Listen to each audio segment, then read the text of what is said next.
This might sound a little bit of a grouchy video, maybe a little bit nitpicking, but I really think it's important for the people who watch these videos, who spread them around, who tell their families about them, who support this channel. I think it's really important for everybody to know exactly what we're doing here. So this morning I got an email from one of our enthusiastic viewers. It was something we've already posted a few days ago, but that's okay. I'd rather get 100 of something than miss one good one. He put a clip to this video from San Francisco, from the BART area, from the San Francisco Bay Area from last year. You guys remember this? 40 to 60 black people rampaged through a BART station, beating the hell out of white people. And when it when reporters went to BART and said, "Hey, can we see the videos?" The people at BART said, "No, we don't show videos because," and this is the holy grail, because if we release the videos, that would embarrass the black people who are all responsible for all the crime and violence on BART. Yeah, we've done that video a couple times, so we don't have to repeat it here. Anyway, so the guy sent me very happy. The guy sent me this video, and with a little note saying, Colin, this proves you were right all along. Because when this thing happened last year, I mean, I came out the next day, and even though we didn't have videos, I said, listen, that's a bunch of fellas. Now, I wasn't guessing. I wasn't going to the odds makers, and I wasn't playing the odds maker and going, I wonder what the odds are that was a bunch of fellas who did that.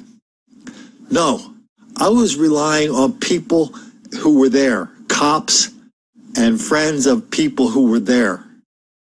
I was relying on, on direct eyewitness testimony to me.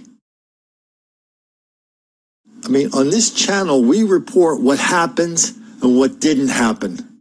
If it happens, we report it. If it didn't happen, we don't report it. We don't do I think that kind of happened, don't you think? I mean, chances are that was a bunch of fellas rampaging through BART. No, we don't do that. We report only what we know. If we don't know it, we don't say it. Check the comments of our page. That's why it's very, very rare for somebody to come into our comment section, whether here or Facebook or Twitter or when we were on YouTube. We get a lot of comments, a lot of emails, a lot of tweets, a lot every day, hundreds and hundreds a day. Check how often somebody comes in and says, "Hey, Colin, you said that was a bunch of fellas, but it really was a bunch of white guys doing that. How'd you miss that one up, Colin?" We don't get those letters because we don't report something. I'm sorry to repeat myself, but this is really important. We don't report it unless it happens. And people send me emails with, I get that email a lot going, "Hey, Colin, I bet you I bet you it was this. I bet you it was that." No, we don't play that game. The only game I play is we have to be right on everything we say and report here. Because the topic is so volatile, so many people are in such denial, we really don't have the luxury of going, well, we're batting 80%. That's pretty good, isn't it? No.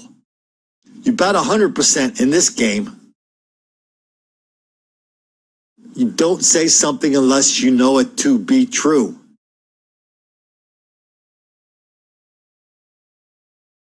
And so keep those videos coming, but please don't celebrate. If you see something that fits into a pattern of what we report here, you don't have to celebrate. Saying, Colin, you just, you found, you were right, Colin, you were right. Well, that was never a question. I mean, we're dealing with videos and cops and eyewitnesses and all that stuff here. Here's something else that,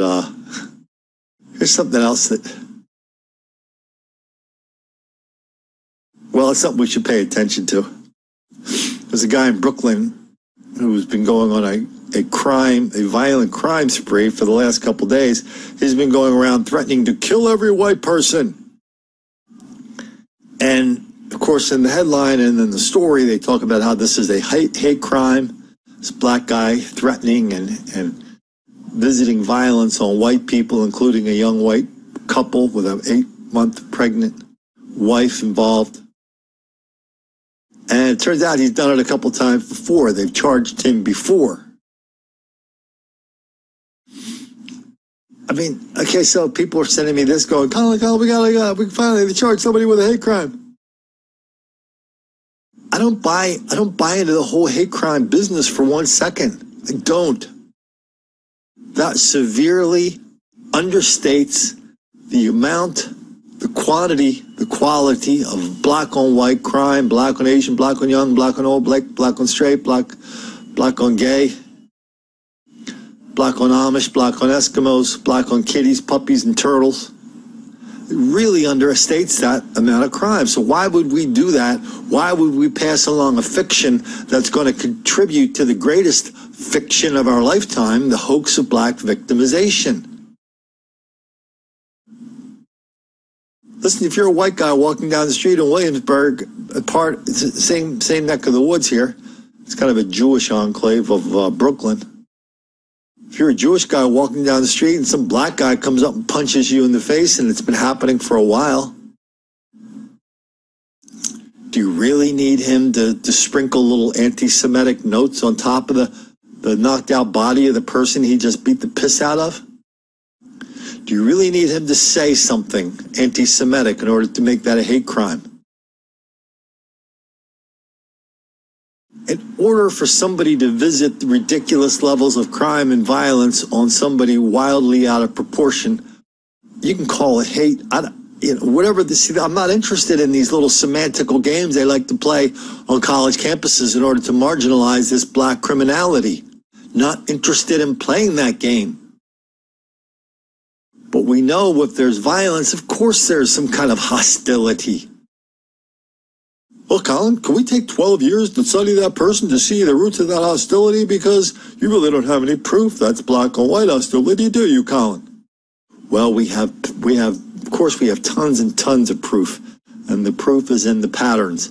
As Senator Whitehouse from Rhode Island said last week at the Senate hearings, he was trying to make a point about Kavanaugh, but he came up and said, well, we have, we don't, so he was answering the same question. I mean, how do we know that Kavanaugh and the conservative appointees are going to, are locked in some kind of conservative cartel in order to effectuate a conservative revolution in this country? He goes, well, we have the patterns. We know what the patterns are, and the patterns are proof. He happened to be 100% right about the pattern being proof. So let's not wait around for people to sprinkle little notes, to say certain things, to carry signs. There's an enormous amount of black on white hostility and black on all those other things I just mentioned. That, when you have the hostility, that precedes the violence. It's funny though, during the violence, there's often a whole bunch of laughing. Everybody's shrieking because they're having such a good time. And so, there's anger, there's hate. Just because people are laughing doesn't mean there's not anger and hate. It's almost like something out of one of these Batman movies, right? The Joker. He's doing all these bad things and he's laughing all the time.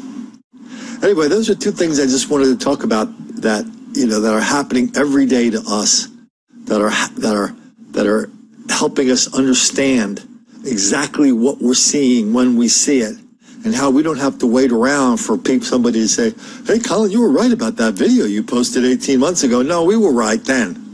And I wasn't waiting around for this stupid-ass thing to come out.